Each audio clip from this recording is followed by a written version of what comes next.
Okay, today we're going to pull that motor back out and we're going to put this bolt in. I asked all my brothers if they hit it or did something with it and they didn't. And I just couldn't sleep. I just couldn't stand it knowing that I put that back there less than complete. So we're going to pull it back out. So here we go. Welcome back to What's Next Garage. As things typically go, we're going to redo this engine. We're going to pull it out and put that bolt back into place. I don't know why I didn't buy a new one a week before, but why not? I need practice taking it in and out of the vehicle.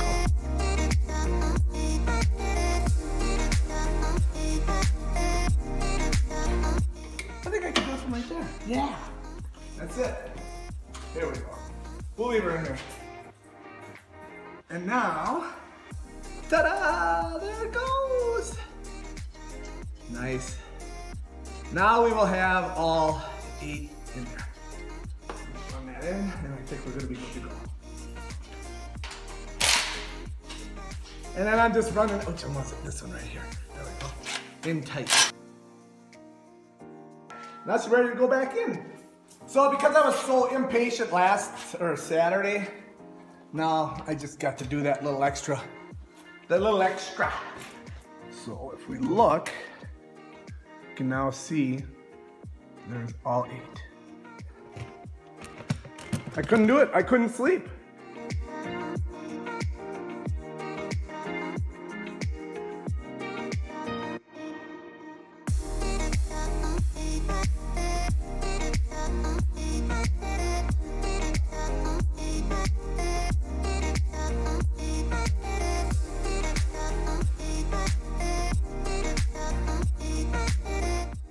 Drawn the engine with the cordless ratchet. I did not horse it in. I just was very easy with it and gentle to make sure that it was coming in and that I wasn't binding or pulling. But I was up on the pins. I knew that everything was lined up, so I felt very comfortable bringing it in with the cordless ratchet.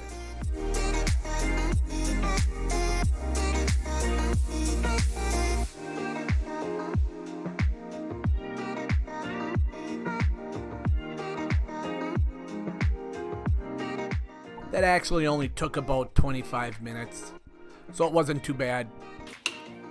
First order of business is getting the flex plate bolts in and tight.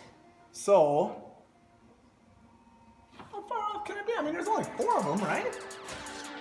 Put this little mirror in there. Okay. So, that gives me a better look. There we go. Oh, there, right there's one. Right there. Good. 3/8 ratchet. Nurse ratchet. Nurse ratchet. My dad used to always say it. Nurse ratchet.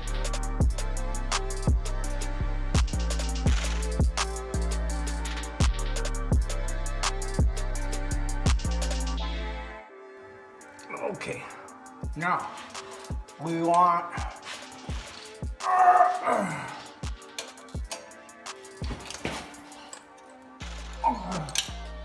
that many foot-pounds of torque. Now we'll spin it. Oh my. That's loosey. That's tight. Oh, yeah, that went in. Nice. Okay. Let's get the next one out here. Once I got the torque converter flex plate bolts in and tight, then I went through and just started plugging in wires to sensors and then getting everything attached on this end of the motor.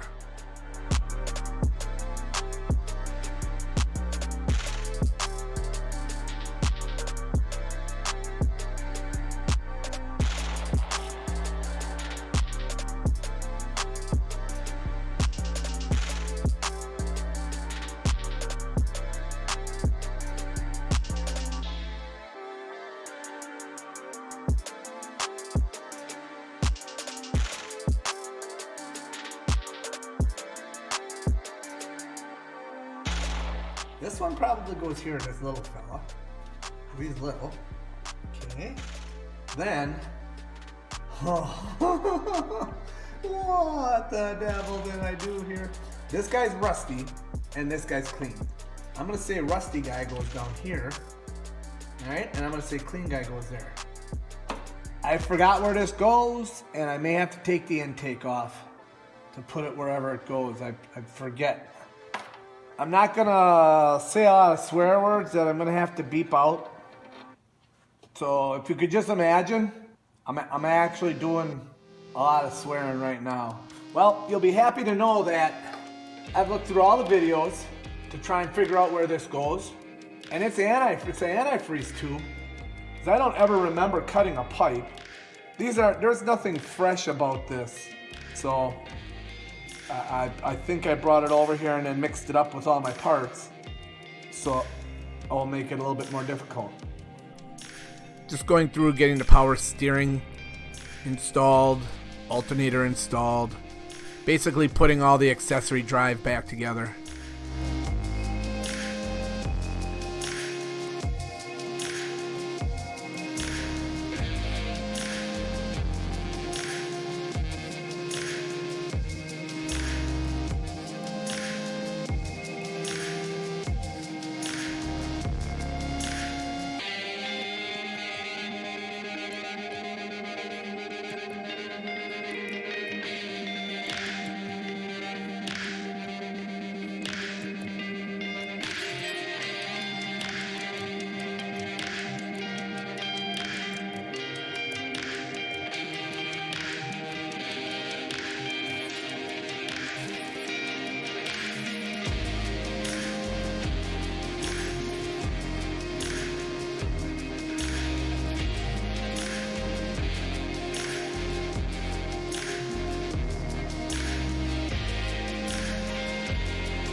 There we go.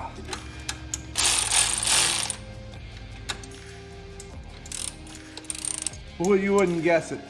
That's stripped out. I didn't even tighten it too much. It's stripped out. Shoot. Yeah.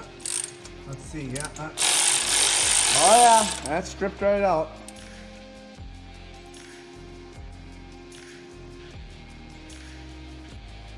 Yeah, there's some lousy threads in there. I didn't even go too tight. Well, I waited and put it in wrong, and look it. Right there. There's that stupid damn bolt right there in my wrench drawer. How did it get in my wrench drawer? Oh. Well, now I got a spare one. Unbelievable. If this is not the poster child for hardware maintenance, I don't know what is. Wow, there it is right there. Unbelievable. Okay, let's get this done. So we're gonna blow this out. This is stripped. I'm gonna put in a 3/8 18. I have to open up this hole also, because that won't go through there. But we'll get that also. So let's get this threaded. All right, here we go. Wish me luck. Oh, crooked. I probably would have been better off putting it in some type of vise or clamping it down. But it was only aluminum and I was only taking a little bit out.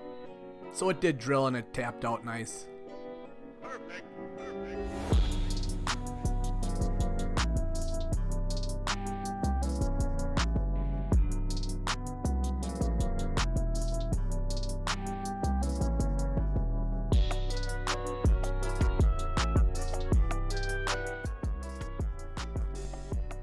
Then installing it went pretty good. Everything adjusted up nice and it tightened up. I was very happy with that repair.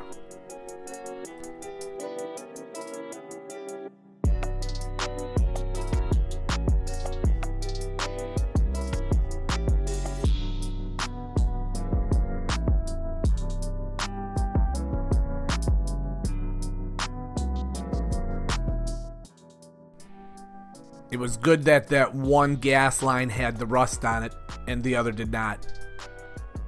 I was able to get them on and they were in the right orientation. Next time though, I'll probably put a mark on one of them.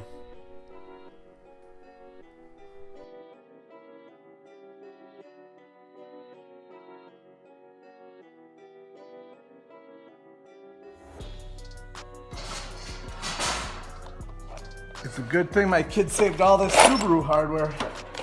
I bet you I could find a bolt like that. Yeah, Trevor saved everything. He saved everything from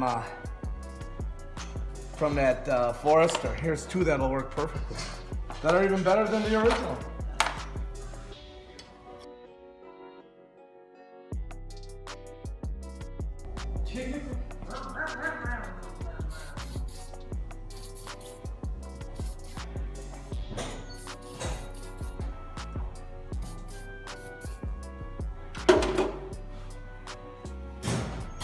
Oh wow. When you put silicone on these hoses, they jump right out.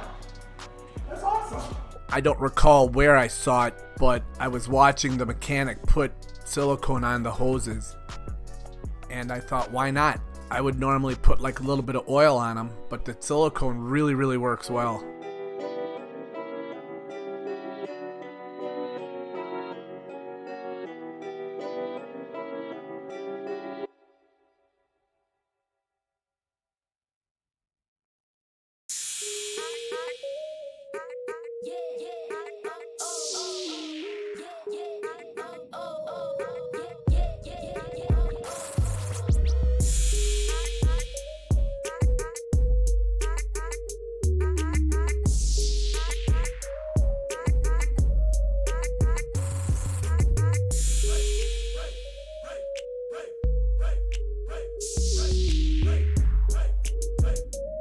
What's next, garage? Like, share, and subscribe. It's free.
I don't know.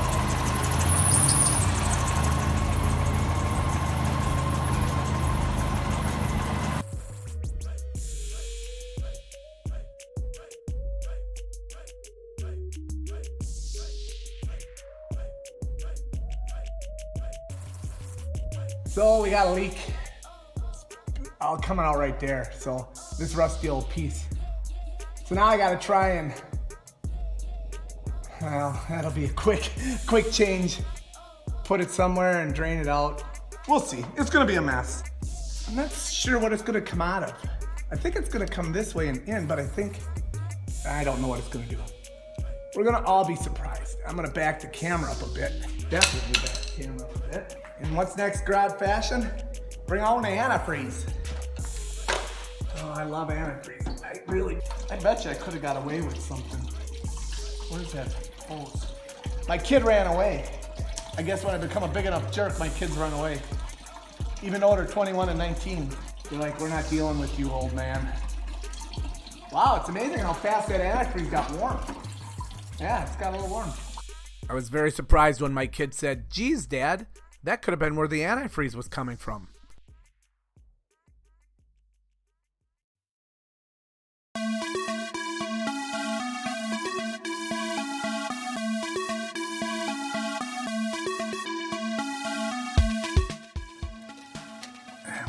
a little tension on that. So it kind of pulls, then it'll be a little bit better. Yeah, that's good.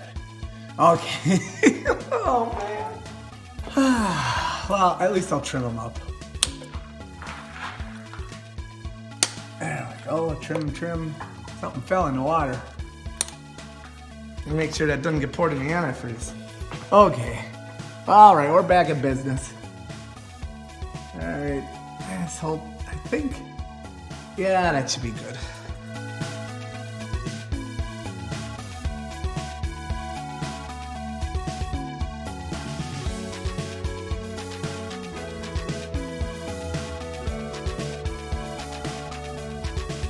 All right, let's give it another start.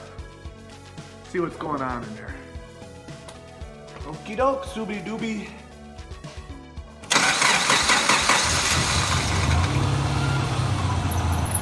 That's a squeaky belt. Hey, whoa, look at that, it's quick. I think it's this alternator. I know it's a good belt, but I'm not gonna go through all the hassle. So let me see, it just turns this, right? This just turns this. Yep, and yep. Sorry, belt, sorry.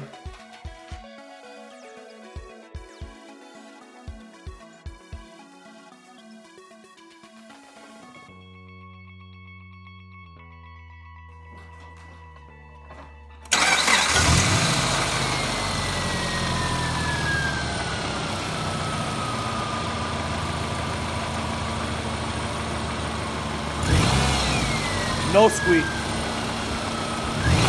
There was that belt. But just think of all the extra horsepower we're gonna have not spinning that. So it doesn't seem to have taken any coolant yet, which is making me nervous. But no squeak. That was it.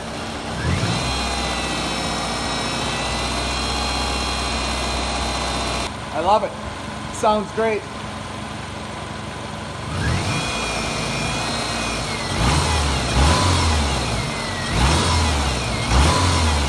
All right, we're gonna shut it off and start it up one more time just to verify we got no knock or nothing. It sounds great.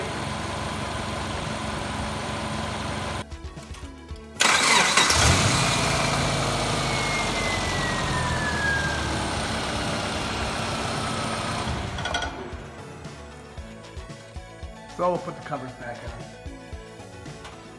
on. I'm very, very happy that was just a belt. Everything sounds good, starts up, I've changed the oil. I'm gonna do the temperature sensor. Now that's another $24, but that was my fault when I rolled it on the table. So all said and done, I think we're looking around $300, $350. Now don't forget, What's Next Garage? Like, subscribe, and share. It's free. And as always, have a great day.